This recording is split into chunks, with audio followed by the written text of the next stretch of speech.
Team Gulf News, and we are here at the Al Zahra Hospital in Sharjah to cover COVID-19 patients in isolation and ICU.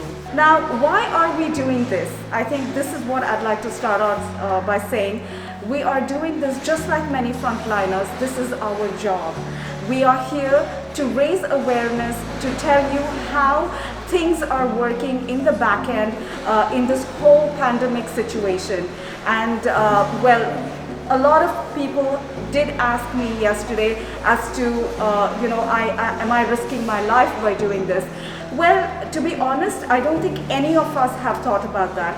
We've only thought about it as a job in hand, and we're here to do it in the right and the safest way possible. So as you can see, we are all dressed up in the isolation kit. It's called a PPE, so we're fully covered. And this is also to let you know that we are bringing the news to you in the most responsible way.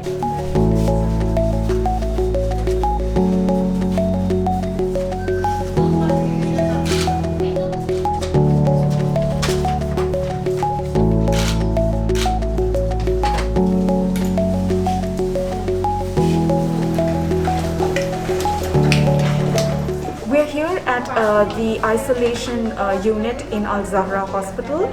As you can see, we have also worn an extra gear, an extra apron as a protection, because we are meeting patients who are recovering from COVID-19. I had cough, fever and diarrhea for quite a few days, and it was becoming worse. So first I went to the hospital for a test, but before the result could come, the diarrhea was too much, so I came and got admitted here in this hospital. It was last week Monday, I think it was on 20th, and it was in the evening I was admitted, and almost 10 days. Now I feel I'm alright, like only waiting for the results, because till the last swab which was took last week, it was still showing positive. And yesterday's we are still waiting for it could be negative. We are praying for that, and I feel I'm all right now.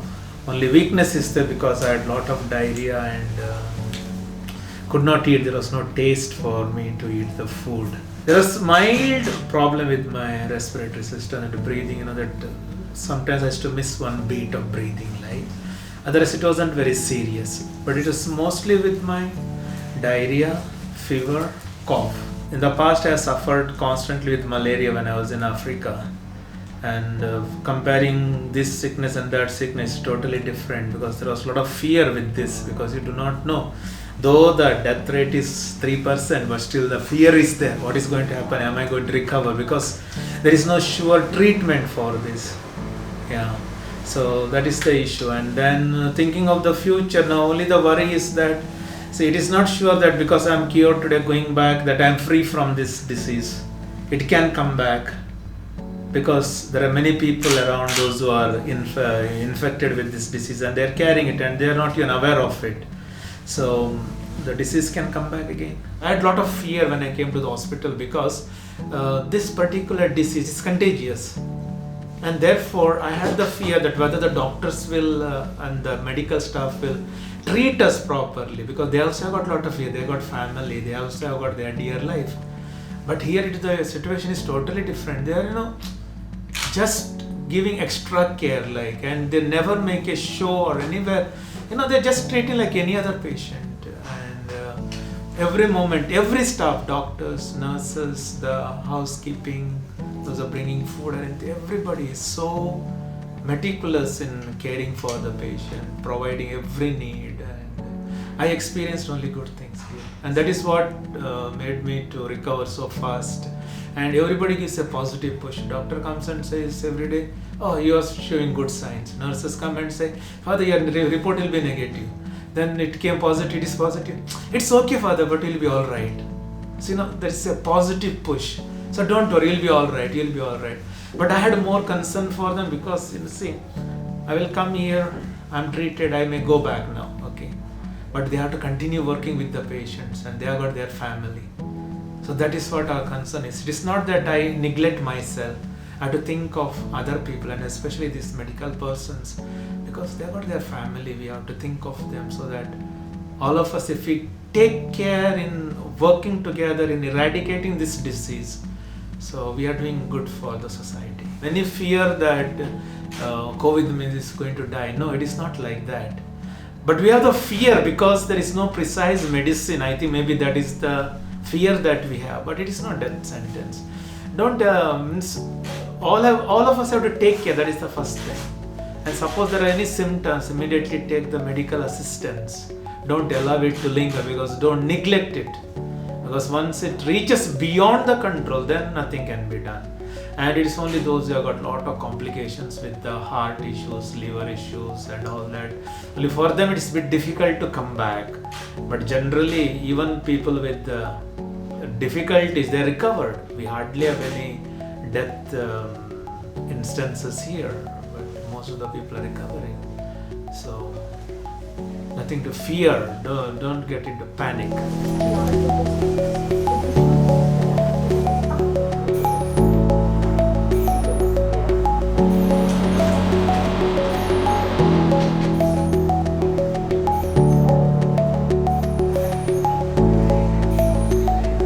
This is Wilfredo. Wilfredo came to us 3 weeks back with severe breathing difficulty. He was on ventilator for more than 2 weeks. Day before yesterday extubated. He improved a lot. The treatment was perfect for him. And he's doing now well. I think today or tomorrow we will shift him to a normal room, and then a few days he can go at home. So how do you feel, Wilfredo? Getting better every day, doctor. Nice. Do you remember the time when you were here on ventilator? Yeah. You were suffering? Were you awake in between? I didn't know it was 20 days. Yeah. I thought it's only 1 day. Really? When the doctor told me, Mr. Wilfredo, you're awake, how are you? I said, I am better now, doctor. And then he asked me, do you know how many days you were asleep? 20 days. What? Sabi? So we are all happy that you have survived Yeah. such a critical condition. I thank personally the Al-Sara Hospital Raja, and Dr. Raja and the rest of the doctors and all the ICU nurses. They are the best nurses. Thank you very much. We wish you all the best. Because of them, I am here now. The first symptoms was like just a regular flu. I have coughing and fever and body weakness. March 27 I was sick. March 29 I came here for the checkup. So everybody thinks, I thought it's only a normal flu. Then after 2 days, after taking the medicine, the sick did not improve, it got worse. So I went back here. I told them that I have difficulty breathing and coughing is more severe, and I have always fever. Then that time, March 31, the doctor told me to stay in the hospital. Then that's it. Then every day, my coughing is very difficult. I need oxygen. Even going to the bathroom, I need the oxygen. And then at the 4th day, I cannot do it anymore. So the doctor decided to put me in the ICU. I want to give message for the other patients of COVID that praying to God is the #1 key for surviving. And second is going to the best hospital here in Al-Sara. And the best nurses, best ICU nurses, best doctors, and all of those, and the power of God, you will be cured. The whole story started now a few months ago. We had no patients in the whole hospital, and then it started with the patient #1. We received the first patient. Of course, everybody panicked in our hospital.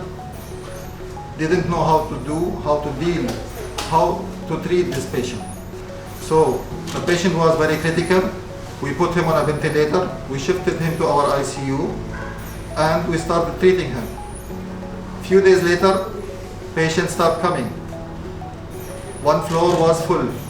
Then we arranged for a second floor. Now we have a whole building full with coronavirus patients, all in different situations. We have patients with no symptoms, 0 symptoms, but they are tested positive. And we have critically ill patients in the ICU. The problem is this virus is deadly. Why? Why everybody is scared from this virus? Because it spread very rapid. It spread rapidly among the community that we do not have enough space in the hospitals to serve them. The ICUs are full, ventilators are occupied. At the moment we have patients in our emergency room on a ventilator waiting for an ICU bed to get free, to be shifted up. We hope we will survive all this in the next few months. Now back to the main story. Coronavirus is a normal flu virus. The only problem is it spreads rapidly, makes a lot of people sick at the same time. Medical resources are exhausted. Medical staff are tired. We are all scared, but we are holding the position. Recommendations of the Ministry of Health, the support of the Ministry of Health in the country is so great that we are accommodating the maximum possible number of patients. At the moment in our hospital, 80 patients, 8 of them very critical in the ICU. Today we extubated also 2 patients in our ICU. That means they recovered after 2 weeks of ventilation. So this means there is a big chance to survive the pandemic with the virus corona. It's not a big deal. How to know if you have a virus, coronavirus? So coronavirus is a normal, as I said, flu virus. You will have fever, you will have maybe cough, maybe not, some pain in your throat, some sore there, cough, breathing difficulty. So the problem is the exposure to the virus. If you are exposed to a huge amount of viruses at the same time, you will be having severe symptoms.